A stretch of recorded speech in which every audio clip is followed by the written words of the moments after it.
Hi, ലക്ഷദ്വീപിലെ day 2 വിശേഷങ്ങളാണ് നിങ്ങളുമായിട്ട് ഷെയർ ചെയ്യുന്നത്. രാവിലെ നേരത്തെ എണീറ്റ് സൺറൈസ് കാണാൻ പോയി. ലോ ടൈഡ് ആയതുകൊണ്ട് തന്നെ വെള്ളം നന്നായിട്ട് ഇറങ്ങിയിട്ടുണ്ട്.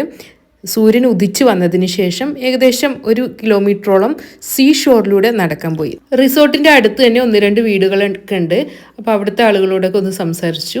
പിന്നെ അതിനുശേഷം തിരിച്ചു വന്ന് ബ്രേക്ക്ഫാസ്റ്റ് കഴിച്ചു കേട്ടോ. നമ്മുടെ കേരള ട്രഡീഷണൽ ബ്രേക്ക്ഫാസ്റ്റ് തന്നെയായിരുന്നു കേട്ടോ. അതിനുശേഷം റെഡിയായി. ഇന്ന് വാട്ടർ ആക്ടിവിറ്റിയുടെ ഡേ ആണ്. രാവിലെ കളറില്ലാത്ത കടൽ ഇപ്പോൾ നീല കടലും പച്ചക്കടലൊക്കെ ആയി മാറിയിട്ടുണ്ട്. ഞങ്ങൾ ആദ്യം പോയത് സാൻഡ് ബാങ്കിലോട്ടാണ്. അവിടെ വെള്ളം കയറിയപ്പോൾ നേരെ തിരിച്ച് ബോട്ടിൽ കയറി. പിന്നെ ഉച്ചയ്ക്ക് ഇട്ട് വെന്തത് കഴിച്ചു. അതിനുശേഷം ഞങ്ങൾ പോയത് തിന്നക്കര ഐലൻഡിലോട്ടാണ്.